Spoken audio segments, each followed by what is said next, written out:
Bonsoir Yoyout. Moi c'est l'honneur, explorateur et enquêteur amateur.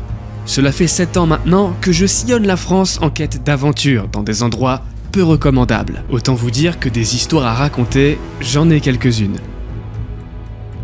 Certaines de mes aventures sont visibles sur ma chaîne YouTube, d'autres se sont produites hors caméra. Et oui, même vous, fidèles abonnés, vous ne savez pas tout. Dans cette série de vidéos, je vais vous révéler les fois où ça ne s'est pas du tout passé comme prévu. Vous êtes prêts ?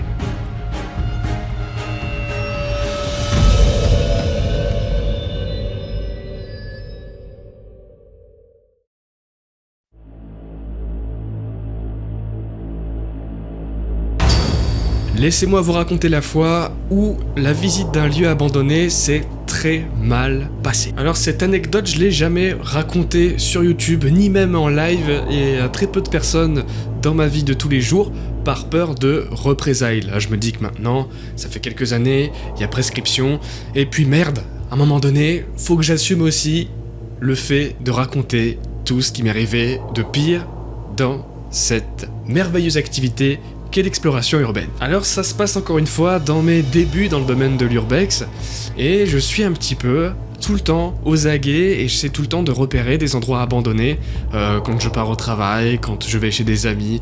Des fois je prends juste la voiture pour me déplacer et je regarde un petit peu à droite à gauche, à travers d'un bois, d'une rivière, d'un champ, s'il n'y a pas la fameuse maison, le fameux manoir, le petit château, la ruine, qui va m'inciter à vouloir m'approcher, en savoir plus, et voilà, qui va vraiment me donner envie d'aller y jeter un œil. Et je remarque qu'à un moment donné, la plupart de mes trajets, c'est souvent les mêmes de toute façon. À ce moment-là, c'est soit je vais au travail, soit je vais chez un ou deux potes. Après, voilà, c'est les courses, la déchetterie. Et c'est en allant surtout régulièrement à ce moment-là à la déchetterie que je me rends compte que sur la route que j'emprunte, il y a cette maison qui a tout le temps les volets fermés. Alors au début, dans un premier temps, je me dis, c'est sûrement une maison secondaire ou alors une maison de vacances, et les gens reviennent pour les vacances, c'est normal que tout le reste de l'année, ça soit fermé. Sauf que plus le temps passe, et plus je vois cette maison aux volets fermés, de moins en moins entretenue. C'est-à-dire que même pour une maison de vacances, c'est vraiment pas possible quoi. On a le lierre qui infeste complètement les murs de la maison, les herbes sont pas entretenues. Au fil du temps, la maison se dégrade et à aucun moment je ne vois des volets ouverts, je ne vois la moindre activité dans cette maison, même en vacances. Quand je dis que le temps passe, ça se compte en plusieurs mois, même plus d'une année. C'est-à-dire qu'au bout de un an et demi, je vois qu'il n'y a rien qui a bougé. C'est obligatoire cette maison maintenant. Elle est à l'abandon. J'essaie d'avoir un peu d'informations sur internet ou avec la commune, mais rien du tout. J'ai beau gratter, je trouve aucune information sur cette maison. Mais pour moi, il n'y a aucun doute, la maison est abandonnée. Je décide donc de mener cette exploration avec 2 potes à moi. Donc on y va en voiture, on se gare un petit peu plus loin, on fait le reste à pied. De toute façon, il n'y a pas vraiment d'endroit pour se garer. Et même si la maison a l'air abandonnée, il y a quand même un portail, je sais plus si le portail est fermé ou ouvert à ce moment-là, je crois qu'il est quand même ouvert, mais on veut pas non plus se garer à l'intérieur, on reste en extérieur, on y va à tâtons, et on rentre dans cette immense demeure. Alors elle est très grande, elle est sur un gros rez-de-chaussée, plus de 200 mètres carrés de maison, au moins, le terrain aussi est très très grand, donc on fait le tour, on voit quand même que pour une maison abandonnée, il y a quand même, voilà, il y a le barbecue, il y a des vélos, il y a quand même des choses, ça fait un petit peu cet effet que j'ai revu après dans plein d'autres endroits, cet effet de lieu qui a été à l'abandon du jour au lendemain quoi. Et c'est peut-être ce qui s'est passé là. En tout cas, c'est ce qu'on se dit à ce moment-là. Donc on s'approche, on fait un petit peu le tour, on essaie de trouver une entrée. À aucun moment, encore une fois, on veut casser un carreau ou une porte. Si jamais on rentre, c'est parce qu'il y a une ouverture. Sinon là, on commet vraiment le gros de l'effraction et c'est pas du tout le projet. Et on voit une porte qui ne semble pas fermée. En tout cas, il y a pas de volet par-dessus. C'est une porte-fenêtre.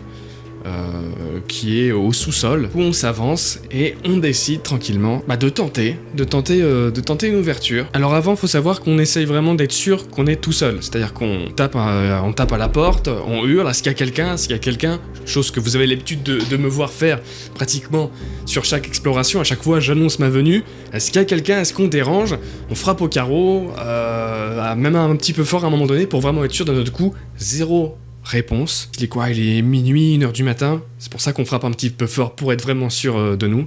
Et là, je décide d'ouvrir cette porte. Et à peine ma main posée sur la poignée de la porte, qu'une lumière retentit à l'intérieur de la maison. La lumière du haut s'allume.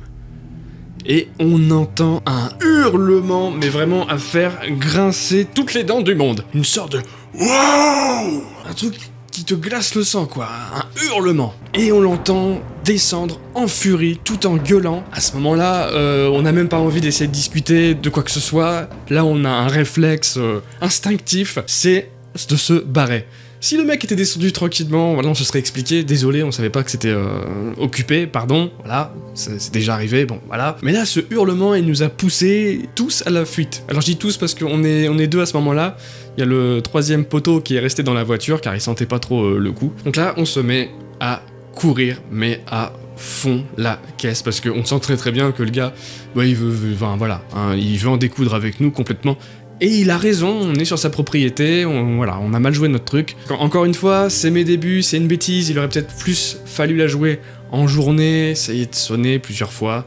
C'est vraiment d'être sûr à 100% que la maison, il y ait personne, quoi. Donc, une course-poursuite se met en place. Faut savoir que depuis que je suis tout petit, j'ai toujours été dans les numéros 1, numéro 2, en sprint aux 100 mètres. Je suis très rapide sur de courtes distances. C'est-à-dire qu'après les 100 mètres passés, d'accord, je suis toujours premier, sauf que dans le souffle, il n'y a plus rien, quoi. Il n'y a absolument plus rien. Sur le 400 mètres, je me fais démolir. Donc les 100 premiers mètres se passent plutôt bien, mon pote reste un petit peu en retrait et un petit peu dégoûté, il a un petit peu mal pris même à ce moment-là, il se dit mais putain, mais il se barre sans moi. Après, qu'est-ce que tu veux que je fasse? Que je te foute dans une boîte et que j'avance? Oh. À ce moment-là, c'est instinct de survie, hein. Sauf que comme je le disais, au bout d'un moment, j'ai tapé mon meilleur sprint. À 100 mètres, j'étais mort. Et à 100 mètres, là, je vois mon pote qui repasse devant moi, qui arrive à me distancer. Et surtout, je vois le type courir qui se rapproche derrière. Il se rapproche de plus en plus parce que il y a l'adrénaline, d'accord, mais il y a la peur aussi. Donc l'adrénaline te pousse à te dépasser, mais la peur, au niveau de ton rythme cardiaque, ça va pas du tout avec le cardio sur de la longue distance. Là, je commence à avoir des points sur tous les côtés, hein. J'avais l'impression d'être un polygone avec des points de côté sur toutes les extrémités. On se dit c'est pas grave, on sait que notre pote il est là-bas avec sa voiture. Et là, en avançant, on s'aperçoit que notre pote est parti. Il n'y a plus la voiture. Il est 1h du matin. Nous avons commis, malgré notre intention, une véritable effraction. On n'est plus dans la demeure, mais on est en extérieur en fait, on est sur la route qui passe devant chez lui. On court.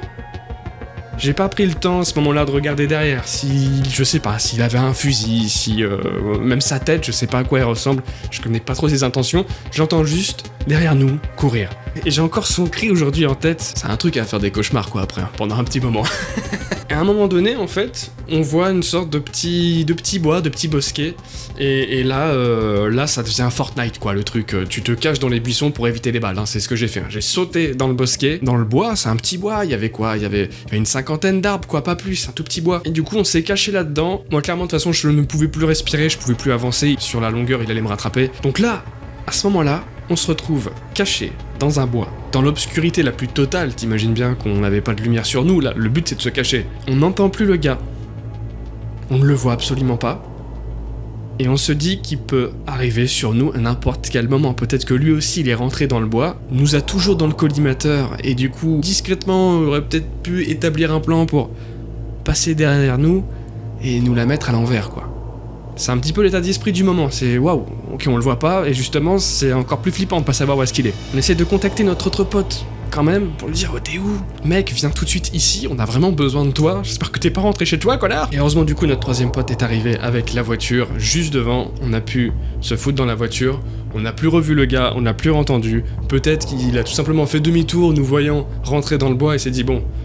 Ils sont deux en plus, on sait pas comment ça va se passer. Je pense qu'il s'est dit ça, il a fait demi-tour, nous on est parti en sens inverse et on n'est plus jamais revenu dans cette maison. Alors je sais pas du coup, je m'en suis pas plus renseigné, je sais pas pourquoi cette maison elle est toujours sans activité et que il y avait pourtant quelqu'un à l'intérieur. Ça avait très clairement pas l'air d'être un squatter, hein. Il y avait vraiment l'air chez lui, il y avait du coup en plus visiblement l'électricité, donc bon. Non, là je me dis peut-être juste quelqu'un qui a l'habitude de travailler soit sur de longues périodes ou alors de travailler la nuit. Là c'est bizarre parce que c'était la nuit, mais je me rappelle plus du jour, c'était peut-être un week-end. Ou un jour férié, ou j'en sais rien. Peut-être qu'à ce moment-là, il travaillait pas cette nuit-là. Mais peut-être que c'est ça, peut-être que voilà, hein, le mec qui travaille la nuit et qui dorme le jour, bon bah... on appelle ça des noctambules, hein. Ils sont pas obligatoirement ouverts, quoi, les volets. Pourquoi c'est si mal entretenu? Peut-être cet homme est tout seul et a pas forcément envie de se prendre la tête avec ça, ça arrive aussi. En tout cas, celle-là, je m'en rappellerai un petit moment, tu vois. Voilà, moi j'ai tout de suite tiré des conclusions. Très peu d'activité, volets fermés, tout de suite, je me suis dit...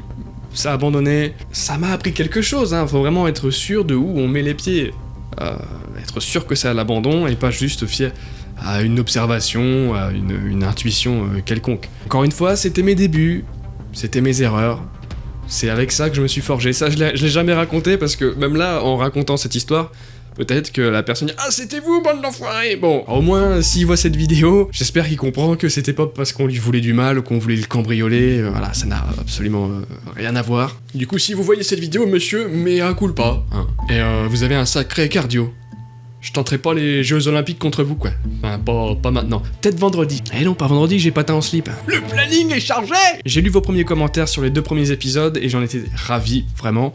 Il y a un accueil assez chaleureux par rapport à cette série et ça me fait très plaisir parce que j'ai encore d'autres épisodes à vous divulguer. Des anecdotes, j'en ai encore quelques-unes dans mon sac. Portez-vous bien, à très bientôt, youyout. N'oublie pas que tu peux me retrouver en direct tous les jeudis soirs vers 21h sur la chaîne L'Honneur Part en Live. Si t'as des questions ou tu veux juste qu'on papote, je serai là pour ça. À très bientôt. Passe dans mon coin recroquevillé pendant la récréation. Ils ne jouent pas avec moi. Dis-moi pourquoi je suis pas comme eux. Je les tape tous dans mes rêves. Je suis qu'un envieux. Étant enfant, étais-je déjà un vieux con? Je suis trop teubé, mes pensées tournent comme du lait. J'ai des bugs dans mes caps bien trop ondulés. Le pied dans la tombe, j'entends les bombes qui sonnent. Et puis que tombe la fronde et que Goliath frissonne. Lista Winchester en joue. Ok, demain tu pourras m'appeler papa. Je suis un sale gosse une dernière fois, comme une envie de péter des gueules tout en